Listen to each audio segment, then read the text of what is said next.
All right. So matrix addition and multiplication. So how that works. So we have looked at Gaussian elimination and how to use it for solving a system of equations. Now let's move to some other applications of matrices. But first we have to look at how to work with matrices, like how to do operations on matrices. So one of the things is your matrix addition and multiplication. So when it comes to matrix addition, okay, you can only add matrices which are of the same dimension. So if you're adding A plus B, then both A and B should be of n cross m. Okay, only then you can add it. And when you add it, it's just a item by item addition. So these terms will get added to each other. Okay, so the blue terms, they get added to give 4. The red terms, they get added to give 6, and so on. So it's a position by position addition. So it's very standard. Now, next is multiplication. So matrix multiplication. Now, this is something which you have to know, that when you are multiplying two matrices, then yeah. So if you are multiplying two matrices A cross B, okay, then A should, if A is of M cross N format, then the dimension of B should be N cross B. Okay, so if A has N columns in it, then B should have N rows in it. Okay, so it's a row by column multiplication. So what happens in matrix multiplication is that, suppose you have two matrices. All right, so how do I visualize this matrix multiplication? Is, suppose you have two matrices. This is, let's say, matrix A, and let's say this is my matrix B.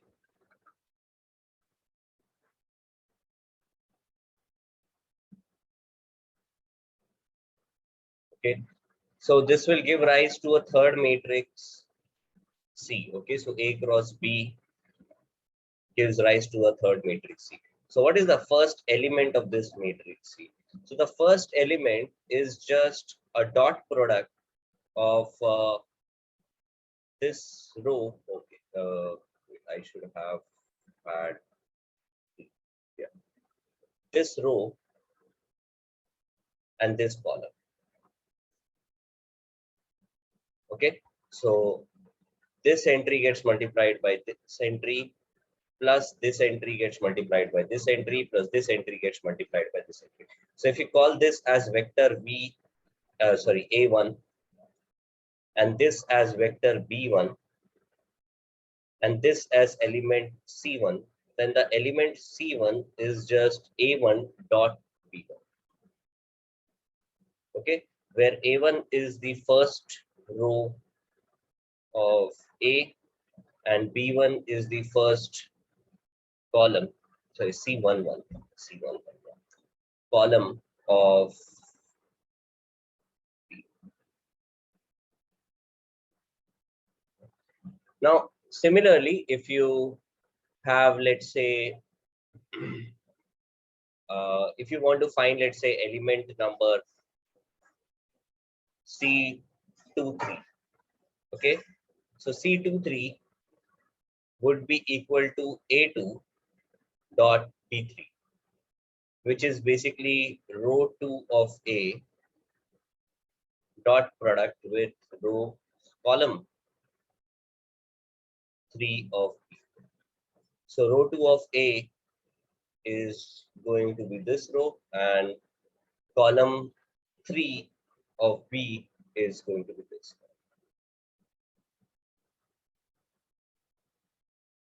Okay, so because you are taking dot product of these two vectors,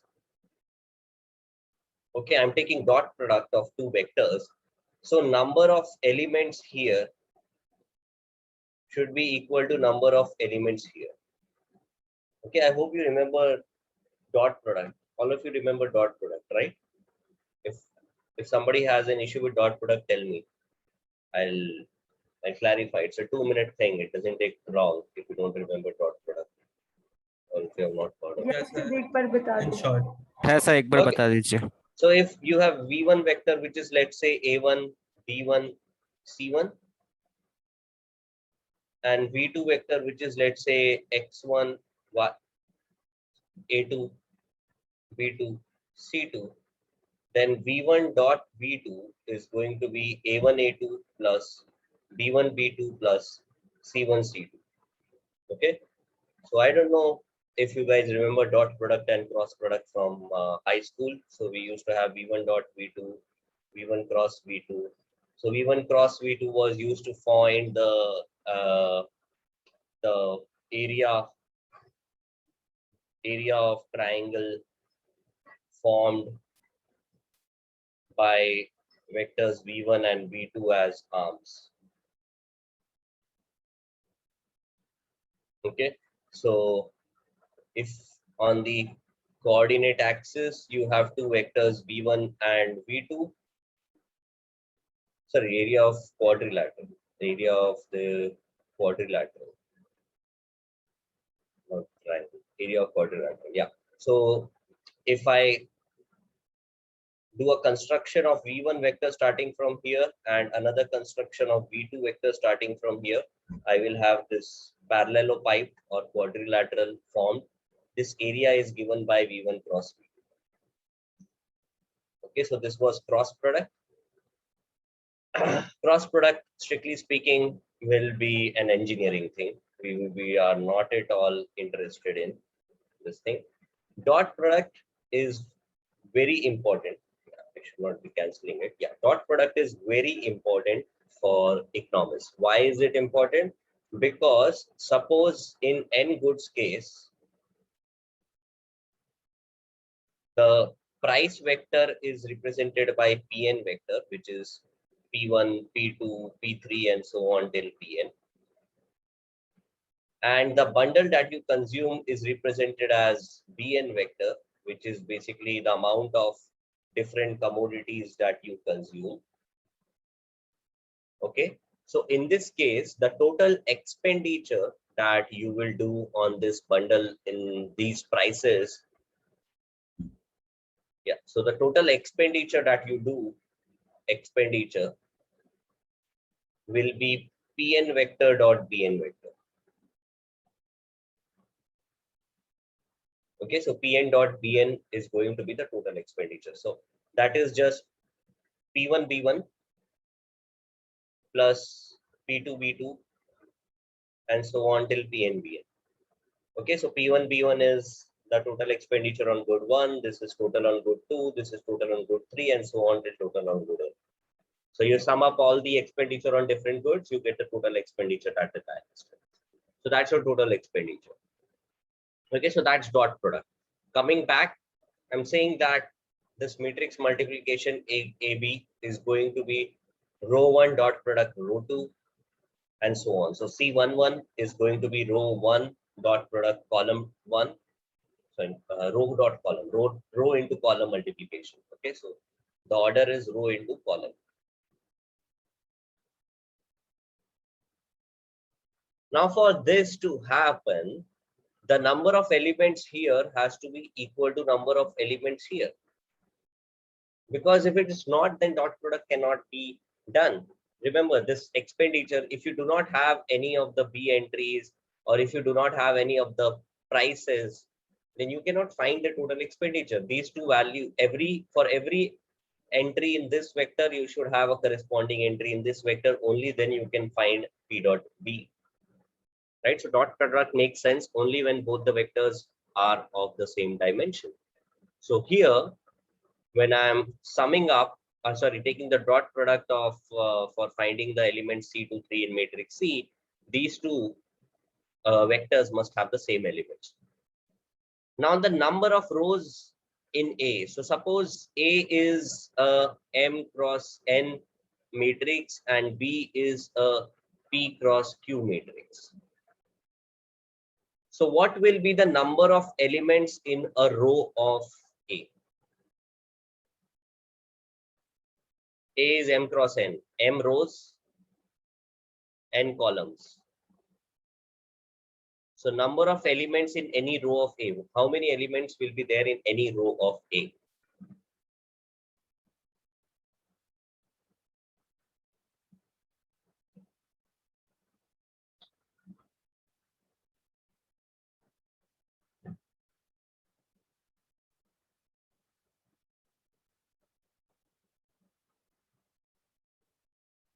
Come on, it's not a very complicated question. It's a M cross N Sir, matrix. So can you repeat the question? I didn't get you.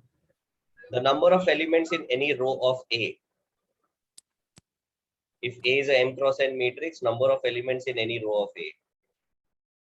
So 2. 2. How did 2 It's come equal about? to the number of elements in any column of B. No, it's not even related to B right now. I'm just asking if A is a M cross N matrix. This is all you know about A right now, that it's a M cross N matrix. You That know M as N. N. Very good, very good. Okay, so there are M rows and each row should have N columns. Sorry, N entries. N entries. Okay, because it's a M cross N matrix. All right, so you can take an example. It's a very simple thing. Okay, you can always take an example. You can take M as 2 cross 3, A as 2 cross 3. So a 2 cross 3 matrix will be like 2 rows. This is number of rows and this is number of columns. So there are 3 columns basically and 2 rows. So the data points will look like this. So these are the data points. So you take any row, the number of elements in any row is going to be 1, 2, 3. And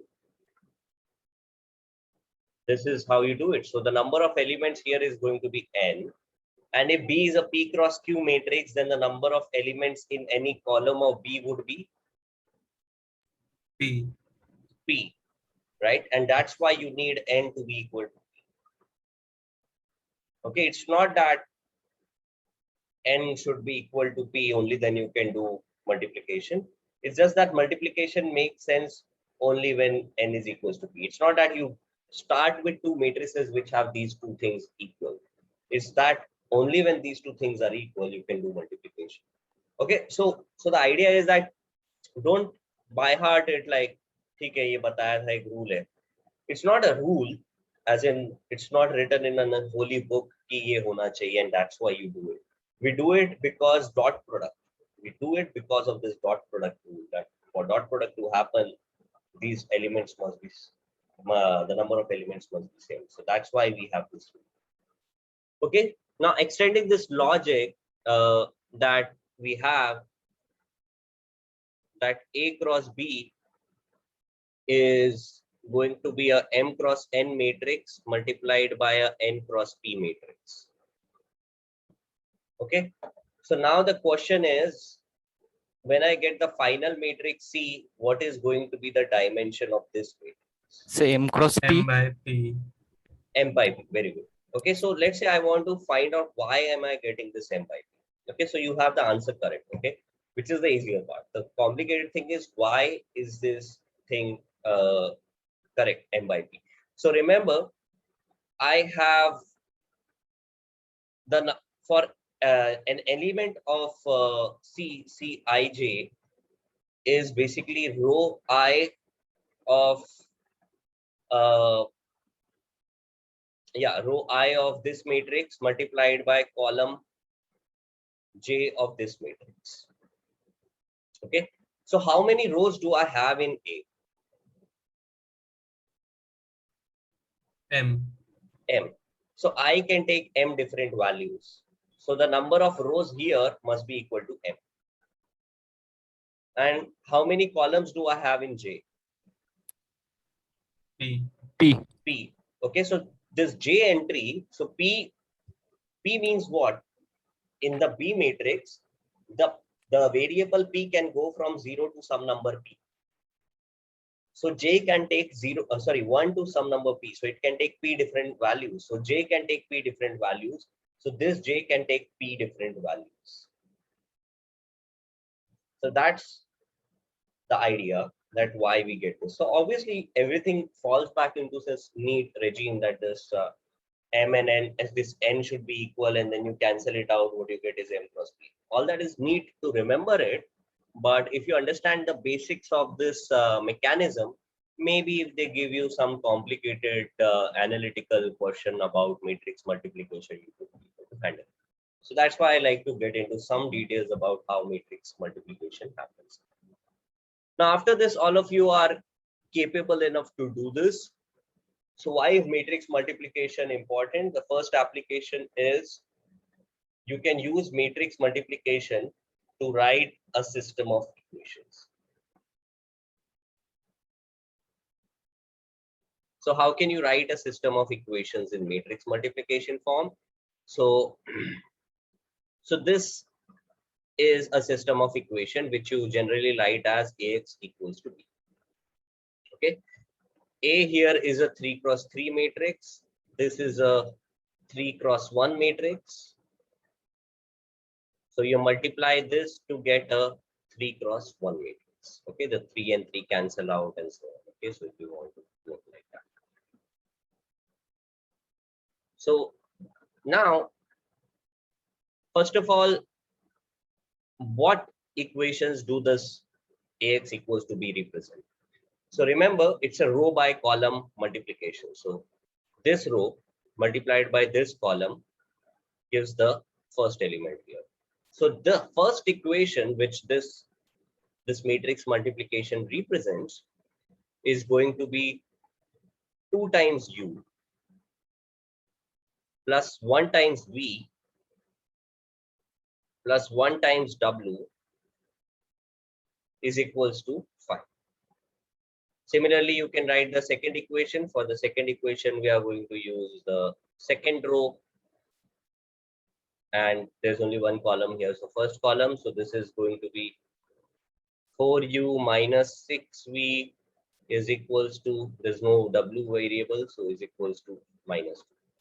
Okay, and the third equation is minus 2u plus 7b plus 2w is equals to 9. So this is how you can get system of equations from matrix multiplication. The interesting thing is going from here to here. Okay, generally you will not be asked to take a matrix multiplication and resolve it into equations. What you will be asked is take this system of equations and solve it. So you have to resolve them into matrices in order to be able to do that. So obviously you can see that you just focus on the coefficients here and the coefficients here, and you neatly write them in the order that they appear, and you can easily construct these matrices. So it's not very difficult. Okay, so we'll come to some other examples of matrix multiplications to solve system of equations. Obviously, that's going to be the main focus for today. But first, let's get across some examples. How do you multiply two matrices? Okay, so this is basically matrix multiplication with a vector. These matrices are also called vectors or column vectors because they are a single column. Okay, it's a n cross 1 type of matrix, so they are called vectors or column vectors. Okay, so both these matrices are column vectors. They are also matrices, but sometimes when you have matrices of dimension n cross 1, some textbooks might refer to them as column vectors or vectors. So when you write vectors, you are referring to a specific type of matrix which has just one column in it. Okay, so but general matrix multiplication rules applies to any matrices A and B. So if you have these matrices A and B, so how do you proceed? Row 1, column 1. So that will give you 2 into 1 plus 3 into 5. So that 17 goes here. Okay. Then I want to find this element. So this element is element number what? This is row 1, column 2. Right, row 1, column 2 of C matrix. So row 1 and column 2 here. Okay, So that's how you are going to do, and you can find the multiplication of matrices. Now some important types of matrices. So an identity matrix. An identity matrix is a square matrix. So the word square matrix is reserved for matrices which have equal number of rows and columns. So it's a square matrix which has 1 on all the diagonal places and zeros everywhere else. Like this. So this is an identity matrix of size 2. Similarly, you have identity matrices of size 3 which look like this: 1 0 0 0 1 0 0 0 1. You have identity matrices of size 4, 1 0 0 0 0 1 0 0 0 0 0 1, so 0 0 1 0 and 0 0 0 1. And so on you can go.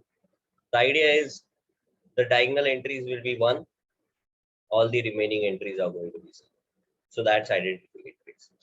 Now, when you multiply an identity matrix with anything, any matrix like ABCD, you get the same matrix ABCD as the output. So an identity matrix is like the number 1. The number 1 is the multiplicative identity of real numbers. Okay, so the number 1 is called the multiplicative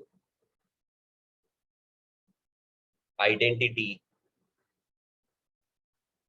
of real numbers. What it means is that if you have any x which is a real number, then x into 1 will always be equal to x. Okay, so 1 is the multiplicative identity of real numbers. Similarly, identity matrix is the multiplicative identity of matrices. Now, generally, when you write IA, so the dimension of I has to be figured out from the context. So if A is a M cross N matrix, what will be the dimension of I?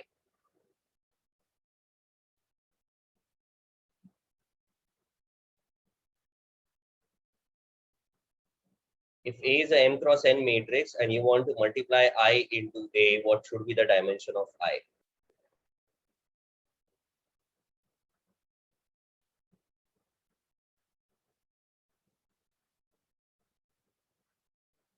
Guys, are you asleep? M cross N? M cross N. Then this, first of all, this N and M will become equal. Sir, N cross M. N cross M.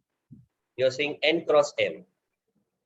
But the first thing I told you that it should be a square matrix. So this is not a square So matrix. it will be. So I didn't actually get your question. The What size is of the the matrix. dimension of I? If A is of dimension M cross N, what should be the dimension of I for this multiplication to make sense? Sir, M It cross should M. also be M by N. It should also M be cross Same M. M No, cross M. yeah, M cross M. Come on, it's not so difficult, guys. You start with some arbitrary dimension for this. Okay, it's an identity matrix, so it should be P cross P. So you start with some arbitrary dimension P cross P. It's not very complicated, really. This is like, say, 7th grade math. Very serious. Okay, then you do M cross N. This, for this multiplication to make sense, you get P should be equal to M. Okay, seriously, 7th standard math, not more than that. Anyway, if B here is a P cross Q matrix, what should be the dimension of I? P cross Q. Okay. Sorry. Anybody else? Q cross P. Sorry. Anyone else? But if it is a square matrix, it's the same only. It's a Q cross P. Okay. Anyone else? Please, somebody. Please, just give me the correct answer now. I mean, I'm really dying here for a correct answer. Come on, guys. It's not very complicated.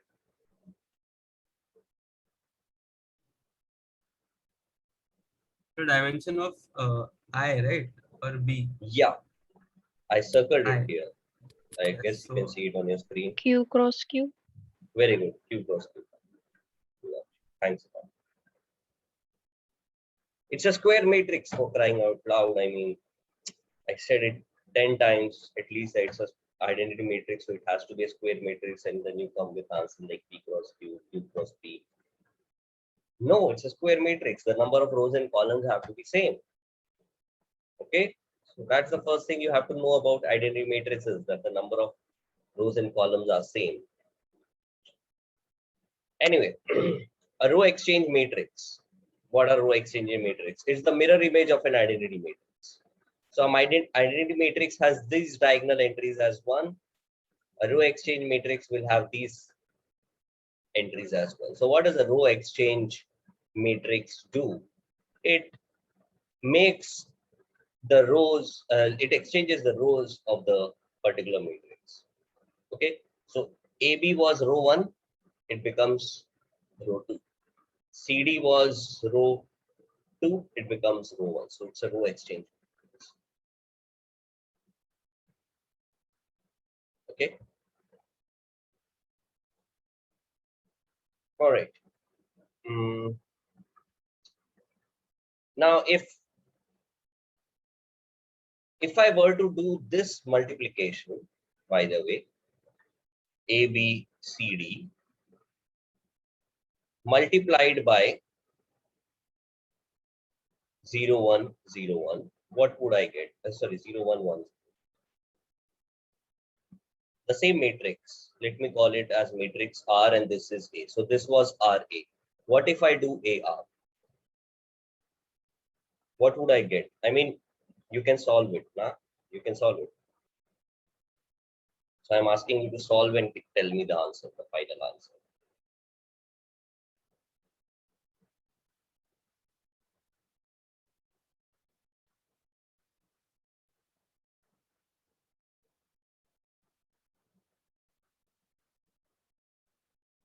the columns will get switched. Very good. The columns get exchanged. D, B, C, A. So the same matrix, so the row exchange matrix is the mirror image multiplied by from the left, and the column matrix is the matrix multiplied from the right, which also gives me a very important property. You see, these two matrices are not the same. So RA is not equal to AR, not necessarily equal to AR. Okay, this is one thing in which multiplication of matrices is different from multiplication of real numbers. Because in real numbers, if you have two numbers x and y, x into y was always equal to y into x. But here, it may not be true. Okay. So we have these properties about matrix multiplication. First is it is associative. Associative means you multiply AB, and then with this multiplication, you multiply another matrix C, or you multiply if you multiply BC, and then with this multiplication result, you multiply matrix A. The final result is going to be same. Okay, so the order in which, the ranking in which you do the multiplication doesn't make a difference. Okay, so if you just have been given ABC and you have to find A into B into C, you can either multiply these two matrices first and then multiply this, or you can multiply these two matrices first and then multiply this. Then distributive. So A times B plus C is equals to AB plus BC. Okay, so this property is called distributive. And third property is not commutative. Not commutative. Commutative means AB equals to BA. That is not happening. So this is not commutative. Now, these words are important to remember for you, not for me, because I gave my exam. Okay, I gave my exam, I cleared it. I'm not sitting for the exam again. So, but you guys are. So it is possible that sometime the exam just gives a word like this, that there's some vector space in which vector space multiplication, the vectors multiplication in this vector space is associative and distributive, but not commutative.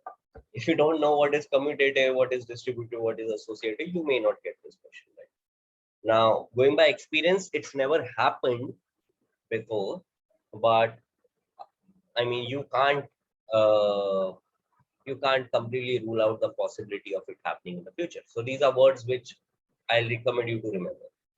Okay, what is the meaning of associativity, distributivity, and commutativity of multiplication?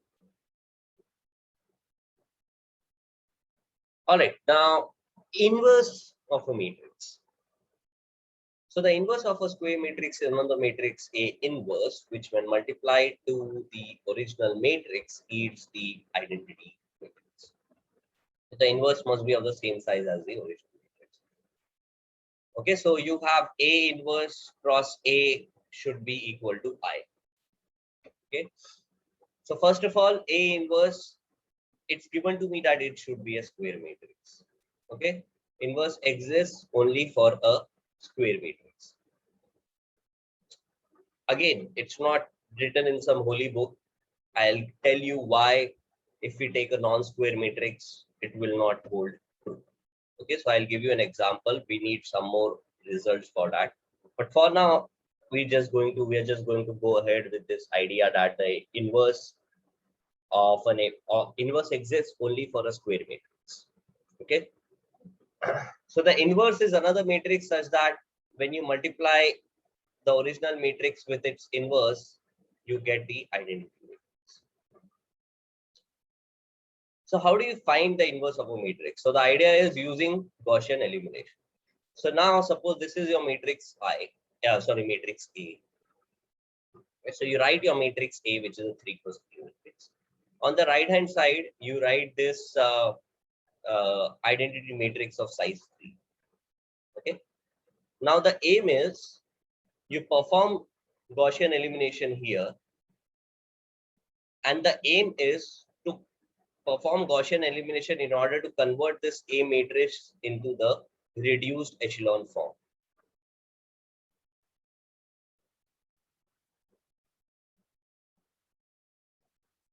What is the reduced echelon form? 1 0 0 0 1 0 0 0 1.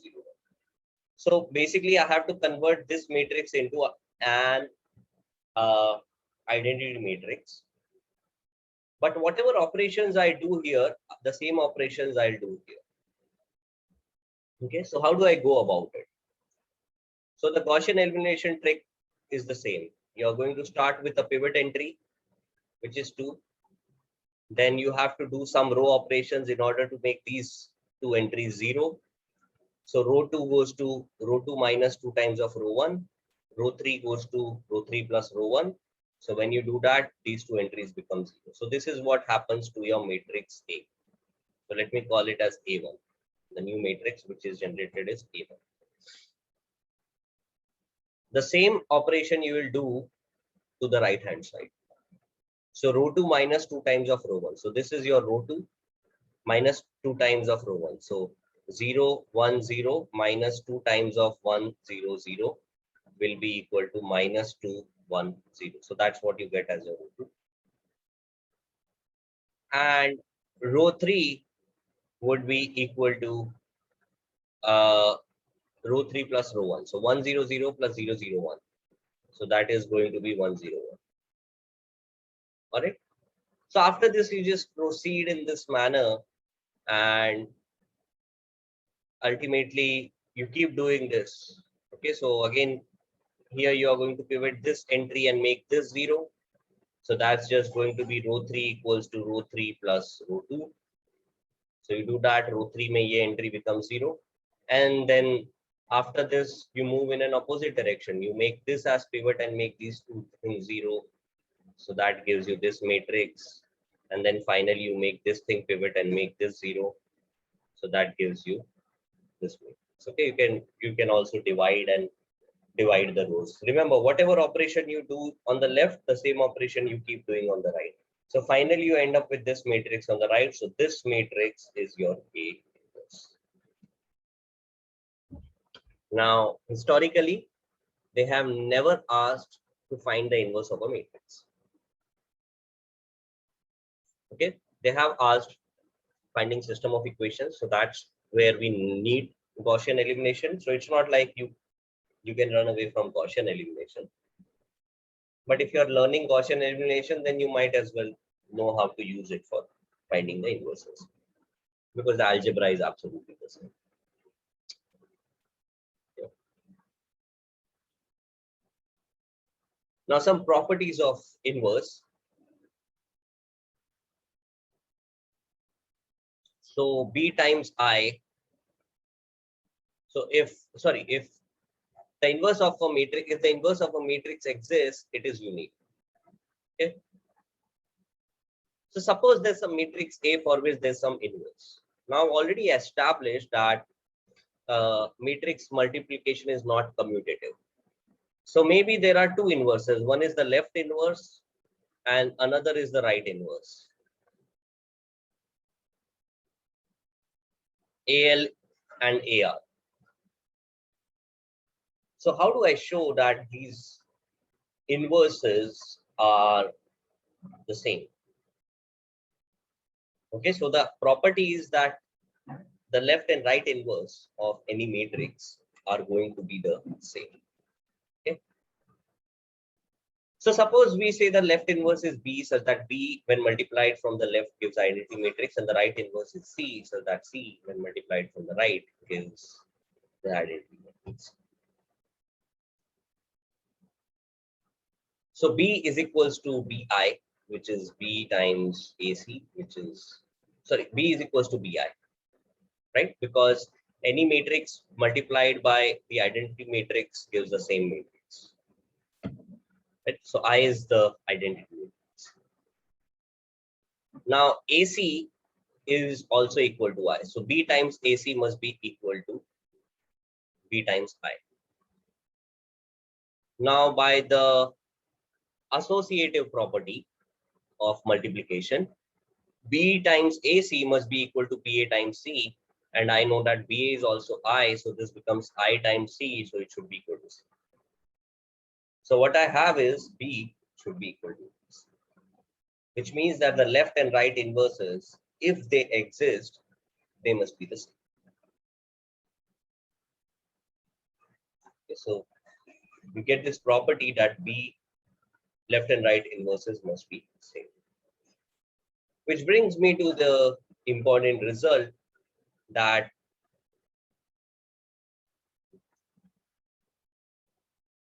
the theorem that A inverse exists only for a square matrix. Because if A is not square, so let A be not square, which means that A is suppose of dimension m cross n.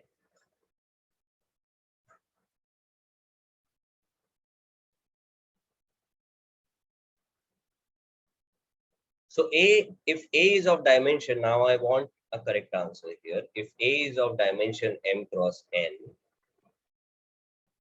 what should be the dimensions of this and this? First of all, the dimension of A inverse and I, or whichever order you want. I want the dimension of these two matrices. A is m cross n. So both these dimensions should be in. Sir, M cross M For what? for both. So you're saying this is m cross n? M cross M. M cross m. Okay. Yes. So you're saying this So is m cross n? N cross M. N cross M.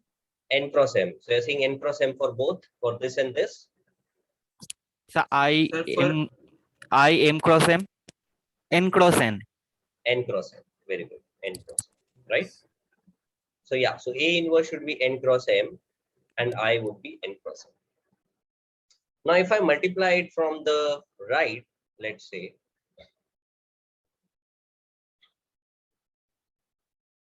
A times A inverse is equals to I. So let's say A is M cross N. So what should be the dimensions of A inverse and I?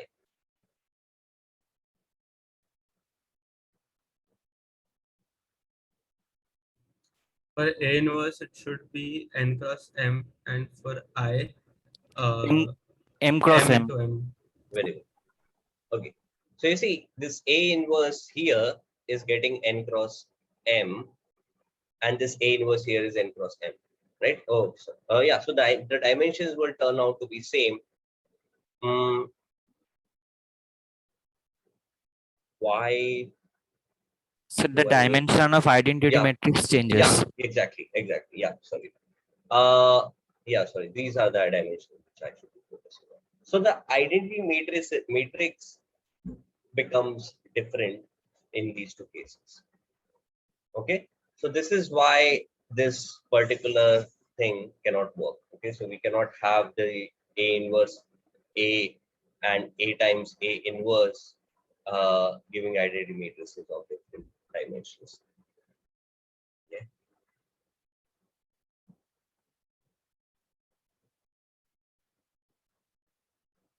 All right. Where was I? Yeah, the inverse of a matrix, if it exists, is unique. Second is if A is invertible, the only solution to AX equals to B is X equals to A inverse B. Now solving AX equals to B is the most important thing for us as far as linear algebra is concerned. So if A is invertible, the only solution to this will be X. So we are always finding X, right? Since bachpan se hamesha se we are always finding X. So now if A has an inverse, then what you can do is you can multiply A inverse from the left on both sides. So A inverse times AX is equals to A inverse times. And then using the commutative property, you know that this becomes equal to I times X, which is basically just X is equals to A inverse. So if the inverse of A exists, right? If the inverse of A exists, then uh, you would have the solution to X as A inverse B directly. But for that, A needs to be a square matrix plus one more thing, which we'll see later on. That one more thing has to be true for this A inverse to exist. It's going to be that the determinant of A is non-zero. For those of you who know determinant. Next So I had property. just one doubt. Yeah. For a matrix to be multiplied by the identity matrix, it has to be a square matrix, right? No, any matrix can be multiplied by identity matrix. Okay. Hmm. Okay. But then how will it result into the same matrix? Do Because it. if the identity matrix is n into n, and if the normal matrix is m into n. Okay, yeah. Right, got it. Sorry, this is what? No, row by column, right? So no, don't take this. Take two columns 0, 1, 2, 3, 4, 5. So this is a 3 cross 2 matrix and try multiplying it with 0, 1, 1, 0, 0, 1. Okay, so try to do the multiplication, you'll get the answer. Okay. Yes, sir. And it will be 3 cross 2 itself. Yeah, it will be 3 cross 2 and you'll also get the numbers in the Yes, same order. yes. Yeah, got it. Now if a matrix A is property number 3, if matrices A and B are both invertible such that AB is defined, then AB ka inverse is B inverse A inverse. Okay, so the entire AB ka inverse is B inverse times A inverse according property. Okay, you see the order reverses. Here A was coming first, here B comes first. But B inverse multiplied by A inverse. Okay. The next is if the matrix A is invertible, then A transpose ka inverse is A inverse ka transpose. So if you have to take a transpose and then an inverse, or if you take an inverse and then a transpose, it's going to give the same matrix. All right. So the inverse of the matrix, the inverse of inverse is the matrix inverse. So A inverse ka inverse is A. So all this is pretty standard, but they are very important. So suppose I have to write AB transpose C ka inverse.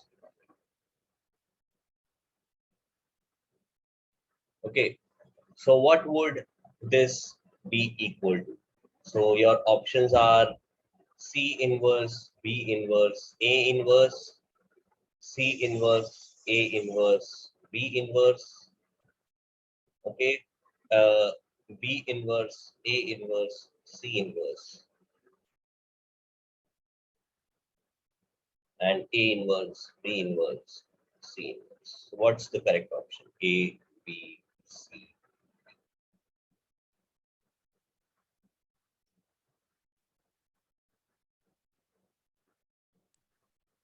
Sir, B. B for Bombay. Yeah. So we have one vote for B. What about others? I want an answer from everyone.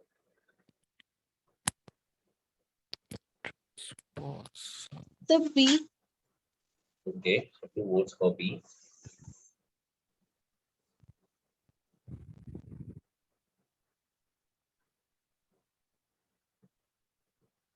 Yes, Yuvakshi and Ridyan. I am confused between A and B. You don't have to be confused. Here are the rules. You have to apply the rules. I'm asking you the inverse for B. AB transpose C ka inverse. Yeah, what was your answer, Yuvakshi? Sir, B. B for Bombay. Okay, Even coming I'm back. confused now between A and B after looking at it. You don't have to be confused. I mean, you have to apply the rules. Come on. Sir, but transpose is not there in the options. So transpose should be there. Transpose और inverse क्या होगा? Sir, transpose hona chahiye na in the options. Oh yeah. Because it is a Sorry. transpose. Hence I am Oh, confused. yeah. I should have given these as transposes. Sorry, Yeah. B. Sorry, A and B got transposed over. Sorry, my bad. These are the transposes. A and B will get transposed definitely. So this Yeah, A1, so B1, it it is represents the transpose. B only Sorry. then. Yeah, sorry, my bad. Then Yeah, Rityan, yes. they go for B. Okay, yeah. inverse. Yeah, so it is B. Yeah, I forgot to give the transposes. So ABC inverse is going to be C inverse into AB transpose ka inverse. So this is just C inverse into B transpose ka inverse. Sorry, B transpose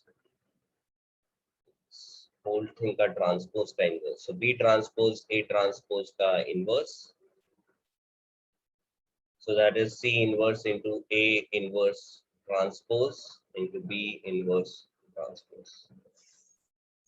Okay, so the ordering is what I was looking for, CAB.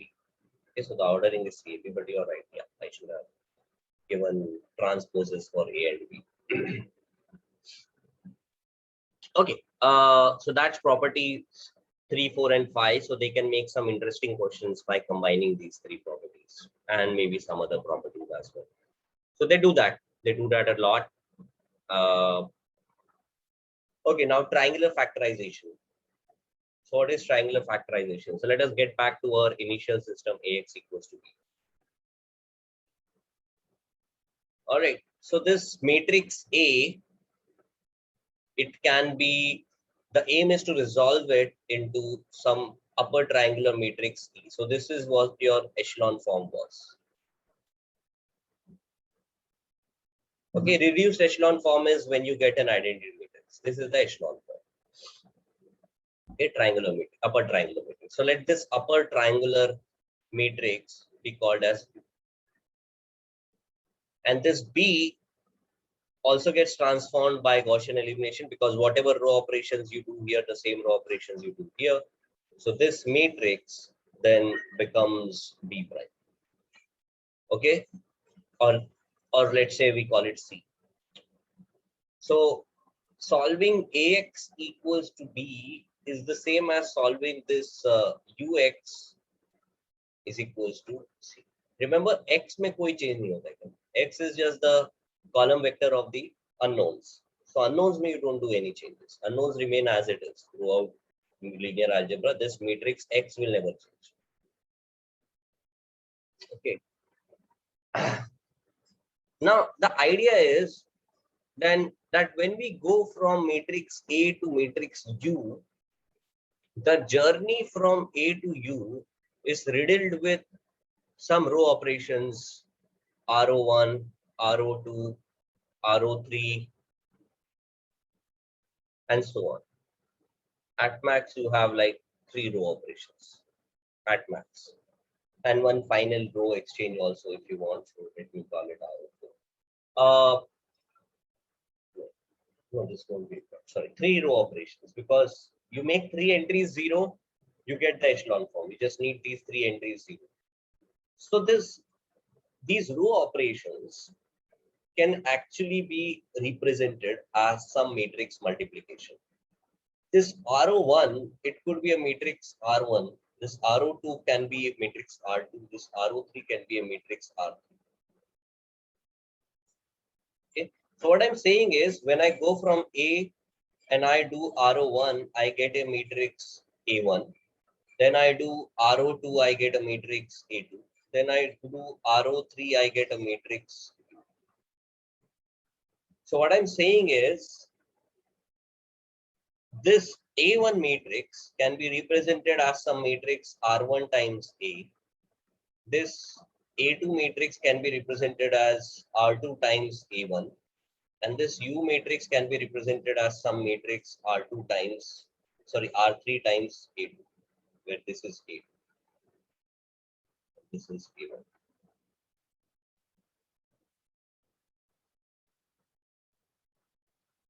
So if you substitute the values of A1 here, A2 here, and A1 here, what you get is that the matrix U is nothing but R3 times R2 times R1A, which is basically R3 times R2 times R1 times A.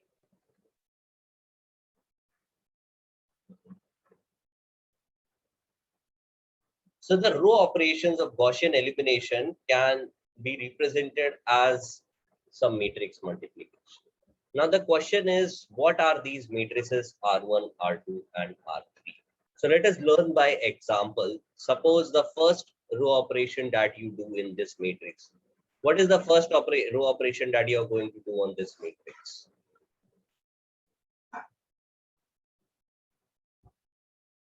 Look at this matrix. Tell me the first row operation that you do, RO1. Row 2 R2 minus 2 times R1. Okay. So you're subtracting twice of row 1 from row 2. Okay. So the operation is being done on row 2. Operation is done with respect to row 1. Right? So 2, 2, 1. So 2, 1 becomes the important clue here. So what we do is we start with the identity matrix I. So the identity matrix is 1, 0, 0, 0, 1, 0, 0, 0, 1. Okay. So the operation is row 2 minus twice of row 1. So 2, 1. So look at the entry 2, 1. It should become minus 2. So this is your matrix R1.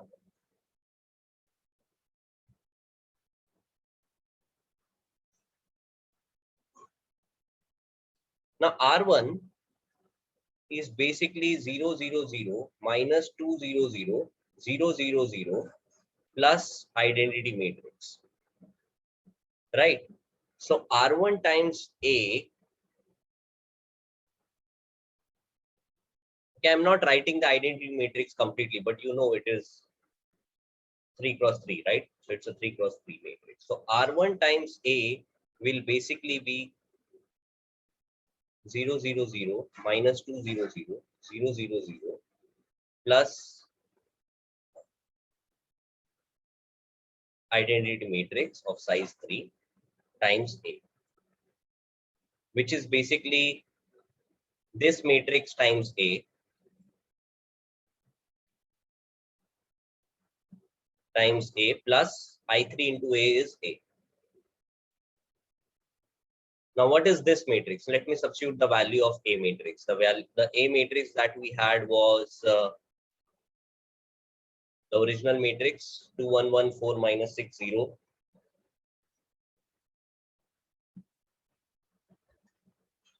minus 272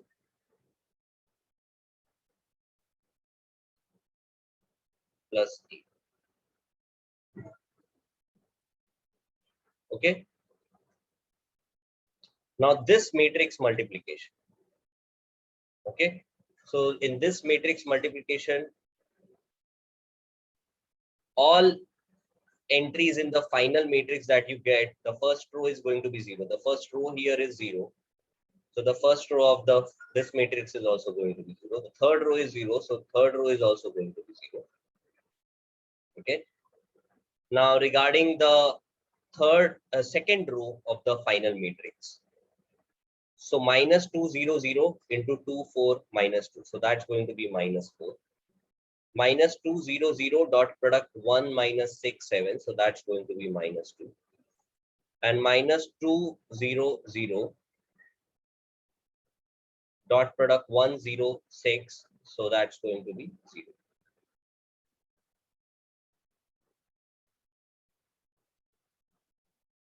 No, sorry. Minus 200 dot product 102. So that's going to be minus 2. Sorry. So the first entry 2, 1 is minus 8.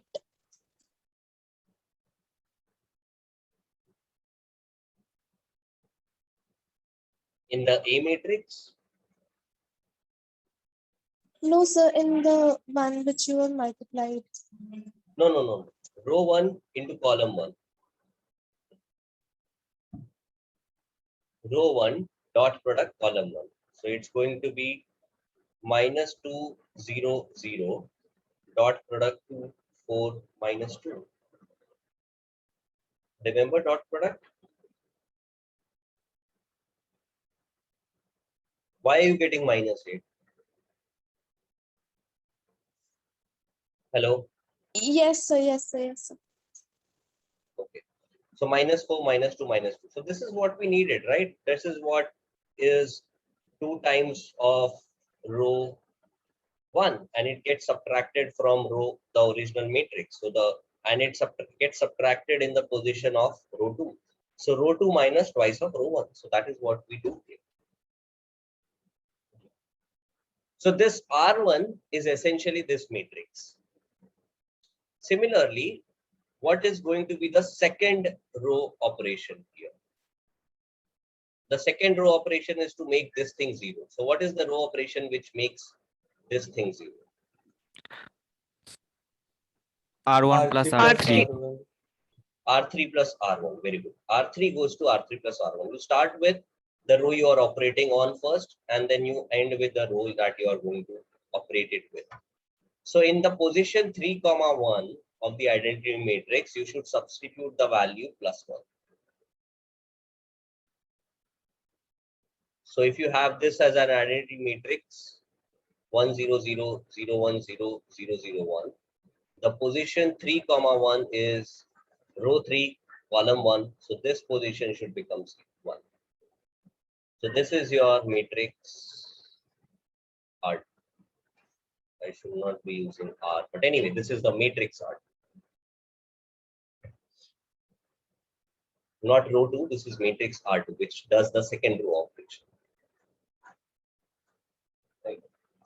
So basically R1, R2, R3 are all square matrices which you can find,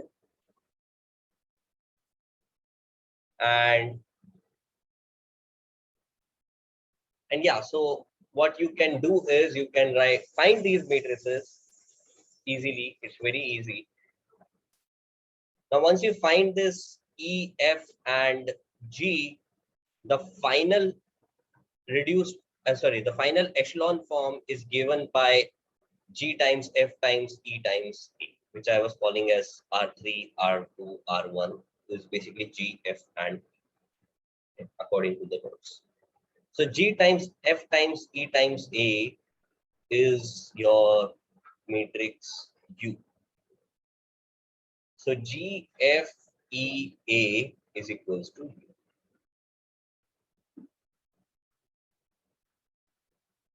Right. Now, what is GFE? So G matrix is, I saw an identity matrix with -2 here. F matrix was 1 here, and E matrix would be 1 here. Now, when I multiply these three matrices, what I actually get is the multiplication of these three matrices is like an identity matrix with this 2 going here, this 1 going here. Okay, this should be 1, not -1. 1 going here, and this 1, this 1. Okay, you can multiply and check. You can multiply and check. It looks like matrix addition, but it's actually matrix multiplication. You can actually multiply them and check. You will get this result. So this is your GFE matrix. GFE, total multiplication multiplied by E. Now this is a lower triangular matrix, L. So L times A is equals to your final upper triangular matrix U.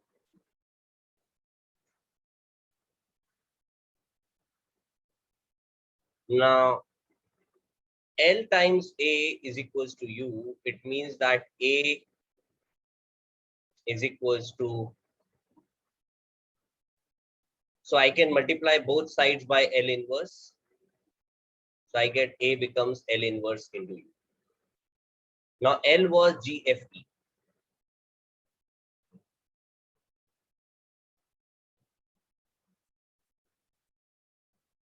Which then becomes E inverse, F inverse, G inverse times E. Okay. The ordering GFE reverses EF. Right? Because I split open the inverse. Now the question is, what is this E inverse? The matrix E was this matrix with -2 here in this position. So that is the only difference in matrix E. So the E matrix was 1 0 0 -2 0 0. So -2 1 0 0 0 1. So E inverse. So this matrix does the operation row 2 goes to row 2 minus twice of row 1. The E inverse matrix will be the matrix which does the operation row 2 goes to row 2 plus twice of row 1. So E inverse is going to be 1 0 0 2 1 0 0 0 1. So in the same position, instead of -2, you write +2. So that's E inverse. Okay, it's that easy actually.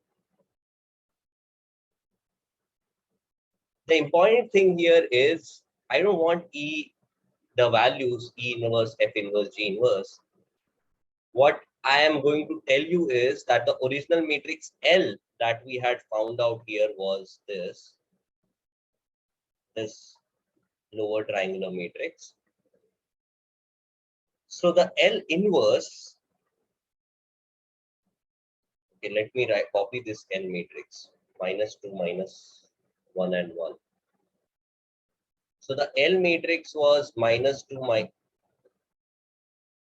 1 0 0 1 0 1 -2 -1 1. This was the L matrix. So L inverse becomes equal to 1 0 0 2 1 0 1 -1 1. You see, I'm just replacing positives with negatives and vice versa. That is all you need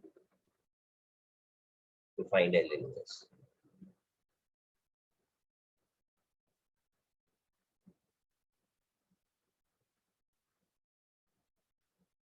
So A is equals to L inverse times U. Now remember, this L inverse is also a lower triangular matrix and U was a upper triangular matrix.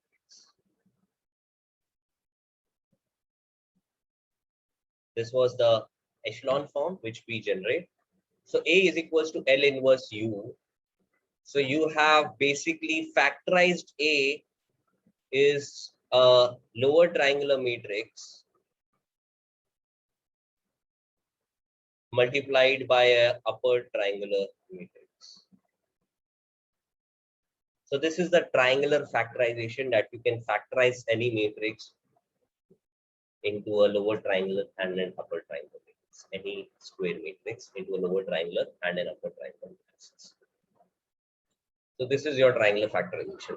Now, triangular factorization itself, not in the syllabus, but these nitty-gritties, that how can row operations be represented as matrix multiplication, that is something I like to talk about. Because what happens is, when you understand that matrix multiplication, that elementary row operations, that is solving system of equations, is nothing but matrix multiplication, you realize why matrices are so popular. Because now what's happening is, if you want to do any complex mathematics, you don't have to put in algorithms like do row operation, this, that. You just say the matrix with which you want to multiply the original matrix. The row operations will be done. Okay, row operation, every row operation is basically a matrix multiplication. So that's the beauty of this, and that's why matrices are so popular, because it makes a coder's job very easy.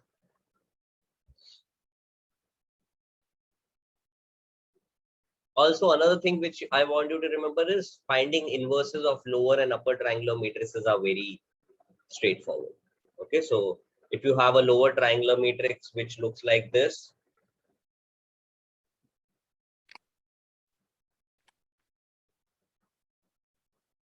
A00, B0, B, C0, D, E, F.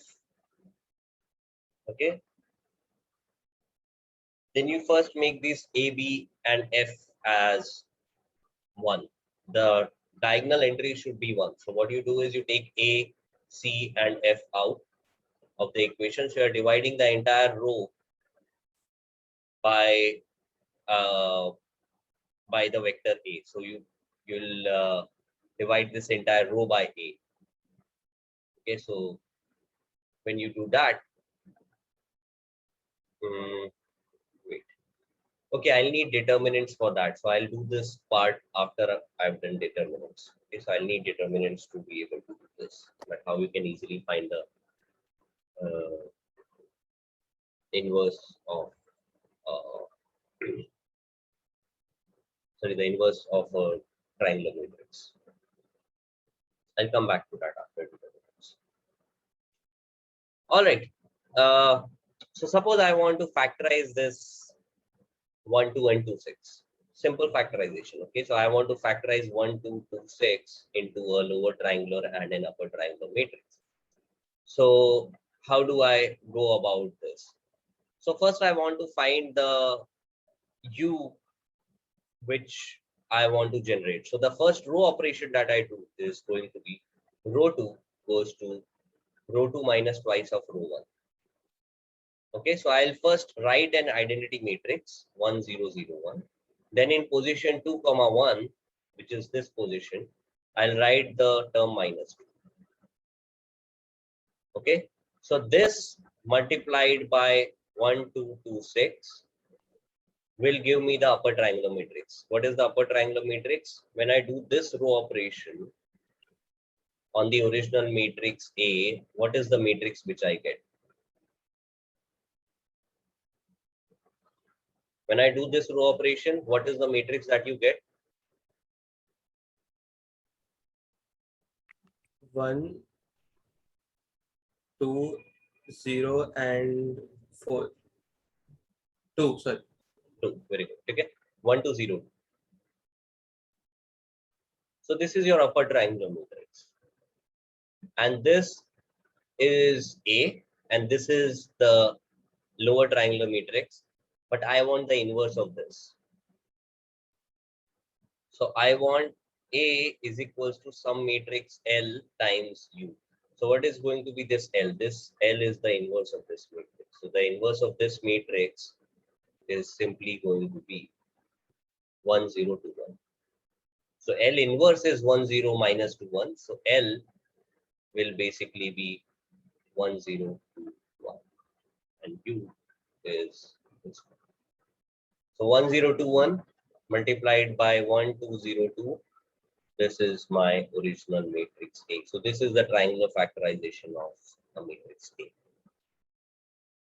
We do simple examples because complicated ones are not really that interesting. As I told you, not a very popular topic.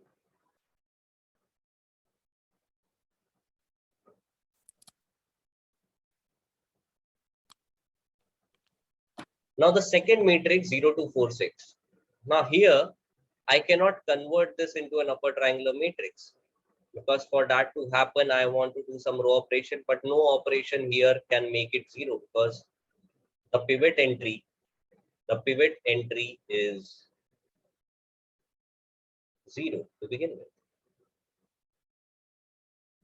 How do I do this? So remember that in questions like this, you would do a row exchange. So the row exchange.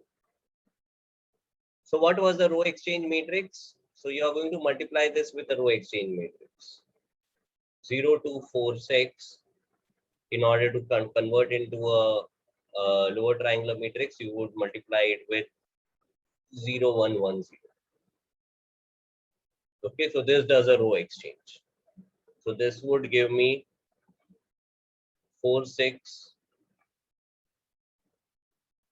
4, 6, 0. So this matrix cannot be factorized, okay, because it requires a row exchange. So this is a row exchange matrix.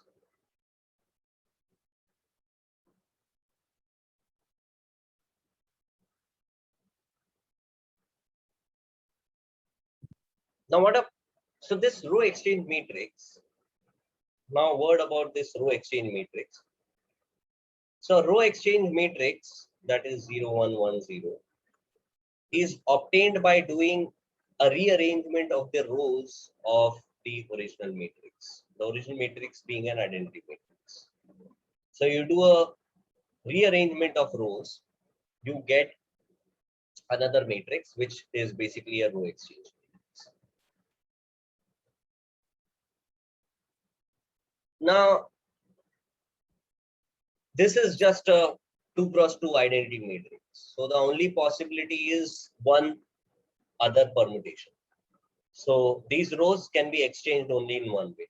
But suppose you have a 3 cross 3 matrix, 1, 0, 0, 0, 1, 0, 0, 0, 1. Then now if you look at permutation of these rows, so these are your 3 rows, row 1, row 2, and row 3. Now if you look at the permutations of these rows, there really are uh, 6 ways to arrange them, out of which one of the ways is the identity matrix. The remaining 5 other ways, okay, are going to be the permutation matrices. So there are 5 permutation matrices of I. One of the ways is to generate this matrix itself. Every other possibility is going to be a permutation matrix. So you could have R1, R3, R2. You could have R2, R1, R3. You could have R2, R3, R1. You could have R3, R1, R2, and you could have R3, R2, R1. So these are the 5 different permutation matrices.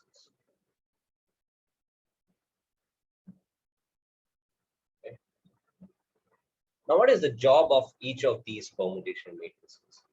So let's look at this permutation matrix: R1, R3, R2. Now, when you multiply this with any matrix A, which is of the format A1, A2, A3, where A1, A2, A3 are the rows of this matrix, when you multiplied R1, R2, R3 here, right,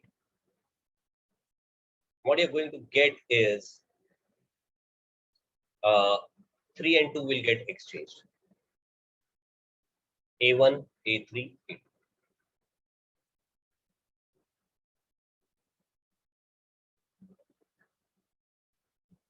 So this is permutation 2, 3. This matrix is called P23 because this matrix is obtained by exchanging rows 2 and 3 of the identity matrix. All right. So suppose from here I want to generate the matrix A3, A2, A1.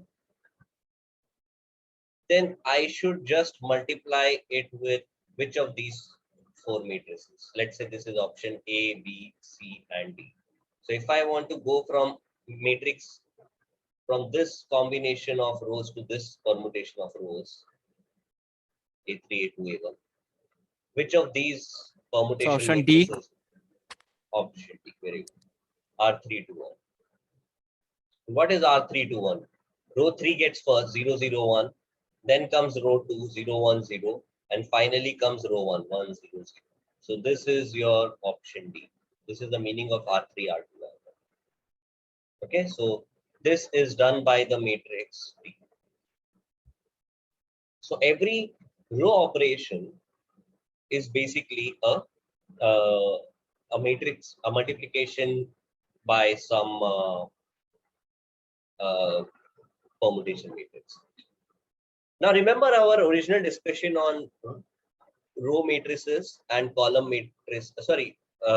Row exchange and column exchange matrix. It's the same matrix. When multiplied from the left, it's a row exchange matrix. When multiplied from the right, it becomes a column exchange matrix.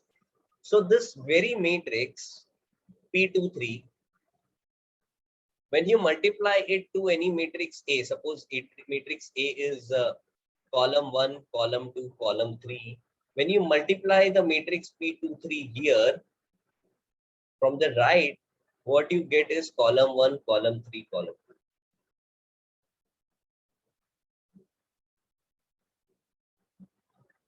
2. Okay.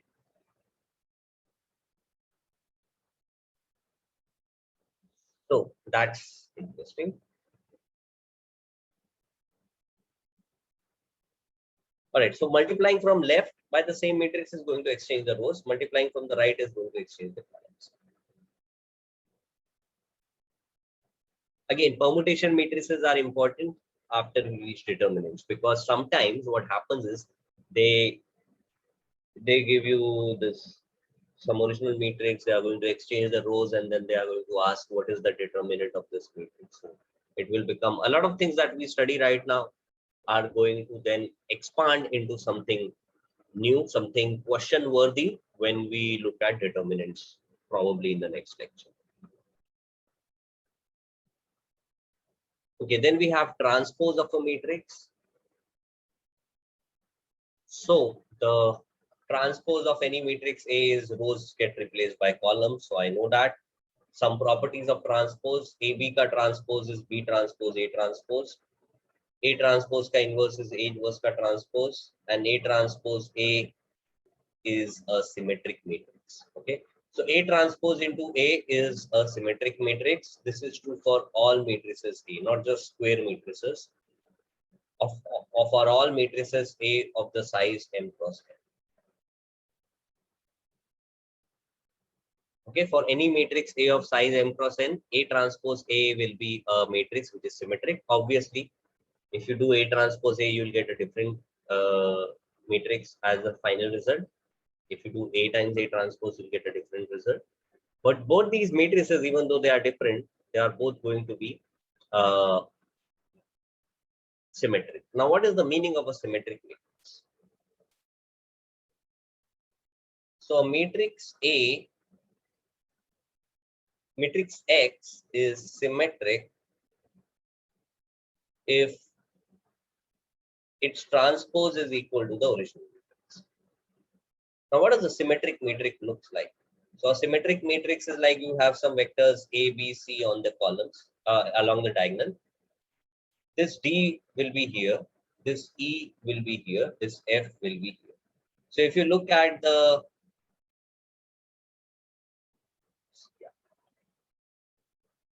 okay. So a symmetric matrix looks like this. These two entries are same. These two entries are same, and these two entries are same. That's a symmetric matrix. The diagonal entries can be anything. The off diagonal entries, they'll always have a mirror image. So if you were to put a mirror along the diagonal, it looks like the left hand side and the right hand side are mirror images of each. So that's why we call it as a symmetric matrix. The mathematical way to say this is Aij element at ij position is equals to element at ji position for all I not equal to j. I not equal to j means non-diagonal positions. So non-diagonal positions are going to be given by I not equal to j. So for any non-diagonal positions, basically these positions, any element at entry at point ij will be equal to element at point ji. So this D is basically element number row 1 column 2 1 2. This is row 2 column 1. So this is A21. So A21 is equals to A1. So this is how we write symmetric matrix. So if the question gives you this definition, is basically saying that the matrix A is symmetric. Now we are saying that A transpose A is symmetric in nature. So what that implies is why does it have to be symmetric? If it is symmetric, then the transpose of this entire thing, if I call this entire thing as X, then X transpose must be equal to X. So if I take the transpose of A transpose A by the rule here, it should be equal to the transpose of A transpose A should be equal to A transpose into A transpose ka transpose. Right? The ordering changes, reverses completely. So this A transpose ka transpose now is just original A. So this is A transpose into A. So A transpose A ka transpose is A transpose A. So you take the transpose of the original matrix A, X, X, if you call this original matrix as X. So you take the transpose of X, you end up with X. So no changes.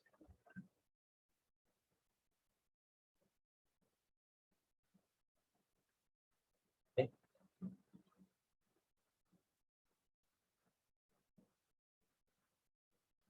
All right, vector spaces.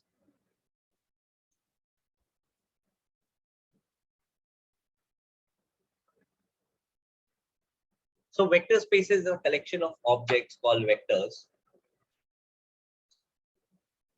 along with two operations, addition and multiplication, such that the following 8 properties hold. So a vector space, what is vector space? Okay. A vector space is basically you have a lot of different objects, you connect them, and in this collection of objects, we are saying that these properties must hold. Okay. Let me see. Okay, I think we can at least introduce vector spaces today. So what are the properties? So what are some vector spaces? So the real numbers is a vector space. R square is another vector space. R square is another vector space. Okay.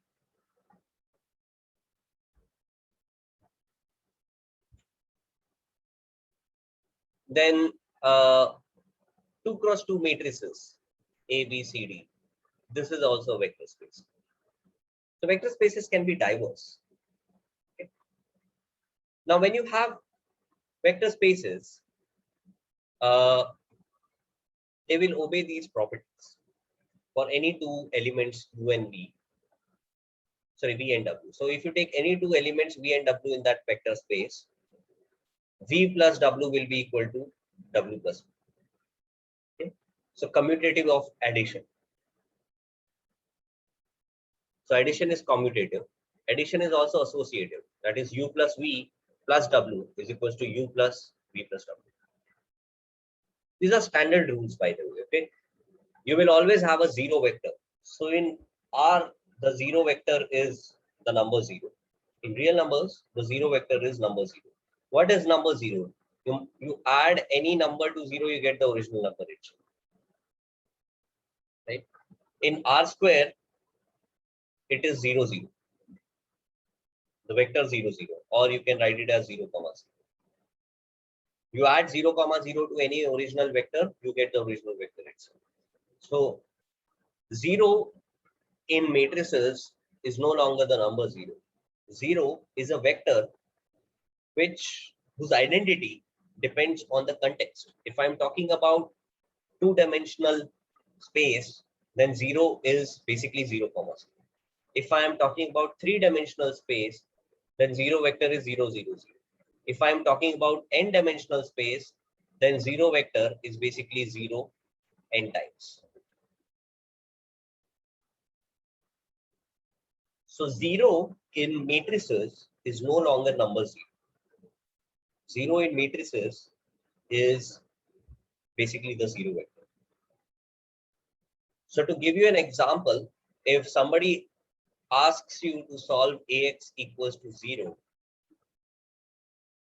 okay, so if this question is given in context of real numbers, it means that a and x are some real numbers which multiply to get 0.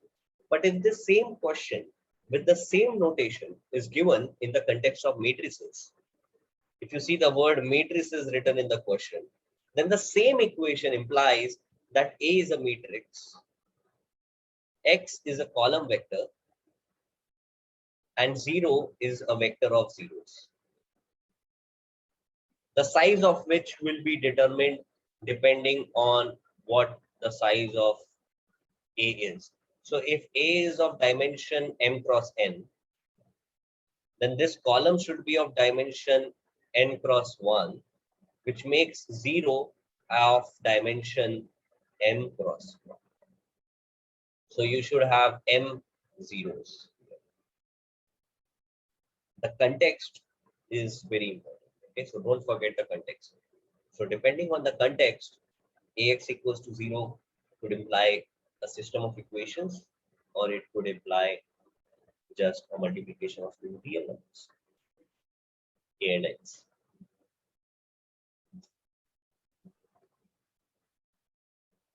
Then you have additive inverse. For every vector, there exists some other vector such that addition of these two vectors will give 0. So suppose you are talking about R square. In R square, I give you a vector A which is 2, 3. So find B belonging to R square such that A plus B is equals to 0. So what will be the value of B such that A plus B becomes 0, 0? -2 -3. Very good.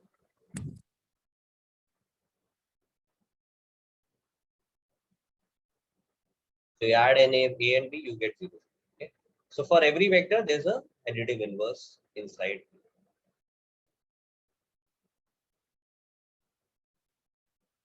Now multiplicative identity is 1 times V is equals to 1. Now this 1 again context पे depend करेगा. When V is a real number, when the vector space, original vector space is R, then 1 here means number 1. But when the original vector space is, let's say, 2 cross 2 matrices, then 1 here means identity matrices of size 2. So what is the value of One will depend on the context for capital V, the vector space. The vector space will define what is what. One is no longer one, zero is no longer zero. They are all vectors, they are all matrices. They could be anything depending on what are you talking about. Okay, so this is something which goes beyond real space. Next is multiplicative associativity. So alpha beta times V is equals to alpha times beta times V, where alpha and beta are scalars. I should have mentioned it. Alpha comma beta belongs to real numbers. V belongs to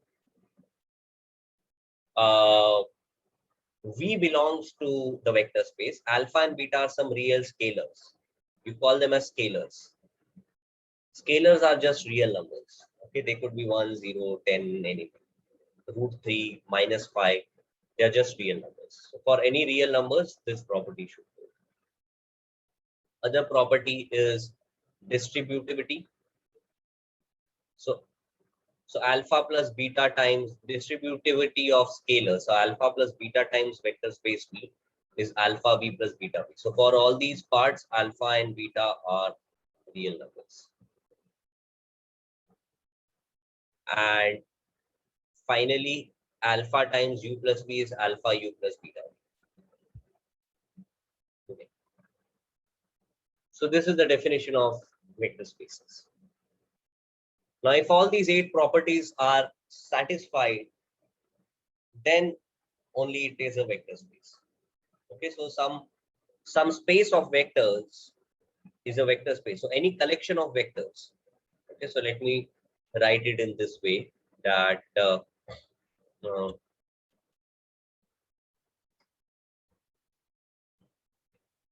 yeah, any collection of vectors. I should have written this in the notes itself. Is a vector space only if the, what have I called them, axioms, if the 8 axioms hold. So any collection of vectors is a vector space only if the 8 axioms hold. Okay, so a final thing, we are going to look at some examples and look at how to identify vector spaces. So example is all is R plus a vector space.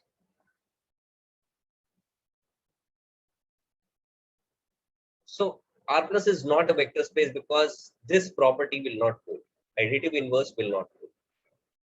So this is not a vector space. Suppose in R plus is basically the set from 0 to infinity. So 0 is present, 1 is present, but additive inverse is not present. So if you take a vector, let's say a value which is, let's say, 3.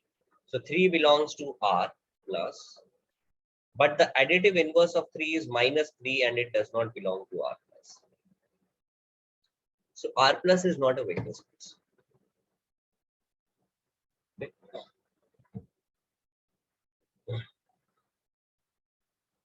So basically a vector space cannot be a subset of something. It's this larger scheme of things. A good way to check if something is a vector space or not is going to be the same rules that we are going to apply to check if something is a subspace or not.